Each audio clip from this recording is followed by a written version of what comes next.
Bonjour mon frère, bonjour ma sœur, j'espère que vous allez bien aujourd'hui en ce 24 juillet. Le texte de la méditation d'aujourd'hui, nous allons le tirer de la première épître de Corinthiens au chapitre 2 au verset 5.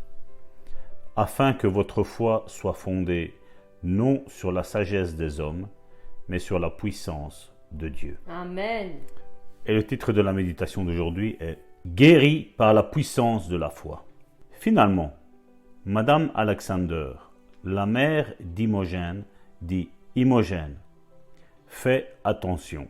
Il se peut que Kenneth Hagin sache quelque chose que nous ne savons pas. Je me souviens des paroles du médecin lorsqu'il était cloué au lit. Ce jeune homme a une volonté de faire, plus que toute autre personne que je n'ai jamais connue.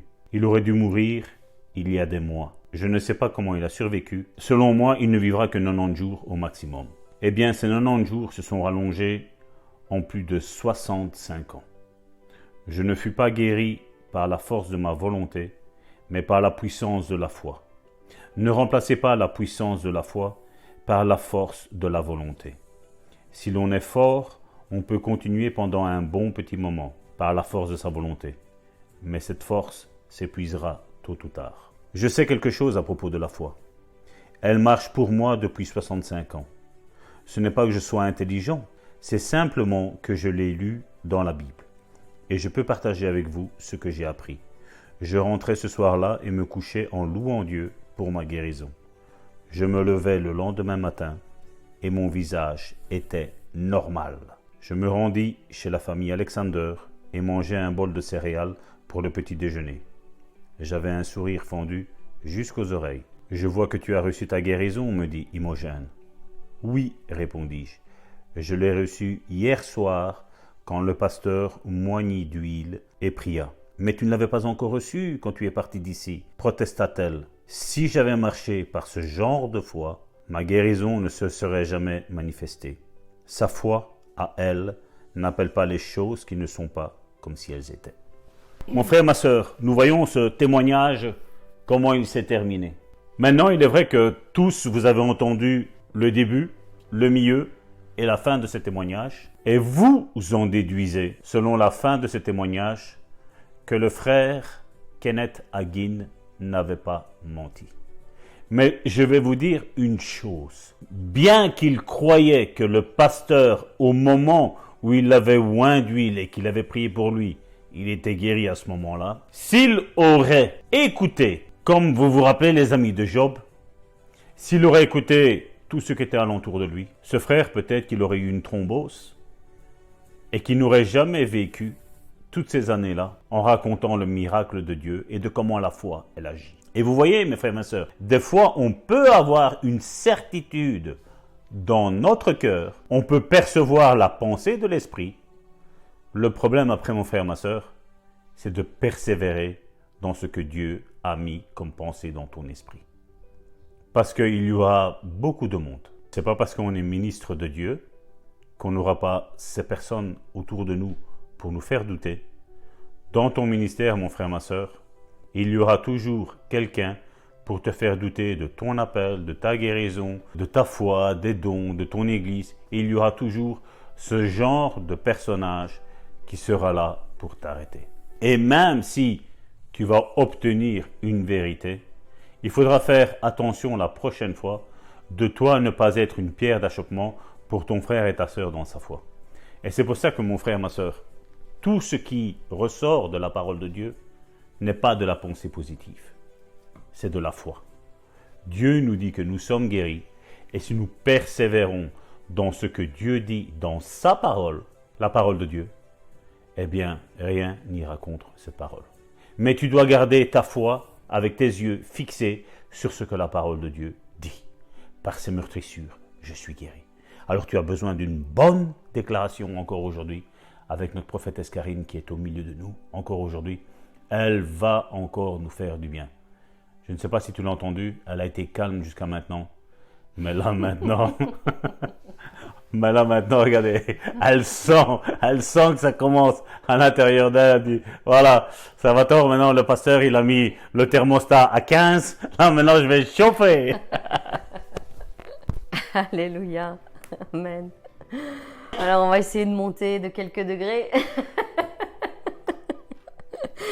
De quelques degrés supplémentaires dans notre foi. Et nous voulons faire cette bonne déclaration qui dit « Ma foi ne dépend absolument pas de ce que je vois ou de ce que je ressens, de ce que j'entends que les autres disent de moi. Elle ne dépend absolument pas de ce que pensent les autres. Elle est uniquement basée sur la parole de Dieu. Et nous le savons, il y a une grande puissance dans la parole de Dieu. Une incroyable puissance dans la parole de Dieu. Et cette puissance, mes bien-aimés, est à notre portée. Elle est à notre portée. Dieu nous l'a mis à notre disposition pour que nous puissions en jouir de tous les bénéfices, de la moindre jusqu'à la plus grande. Si nous nous accrochons à la parole de Dieu, si nous l'affermissons dans nos cœurs, eh bien, elle sera une ancre pour nos âmes, afin que nous ne vacillent pas ni à gauche ni à droite. La Bible est mon GPS et elle m'indique la bonne direction à suivre. Et cette direction m'amènera jusqu'à mon but, jusqu'à ma destination finale, c'est-à-dire ma guérison, ma pleine santé, corps, âme et esprit. La bénédiction que l'Éternel a en réserve pour moi. Mes bien-aimés, je vous incite à demeurer ferme sur la parole de l'Éternel, afin que vous aussi, vous soyez des témoins puissants entre les mains de l'Éternel. Cet homme de Dieu, Kenneth Hagin, est resté ferme sur sa foi.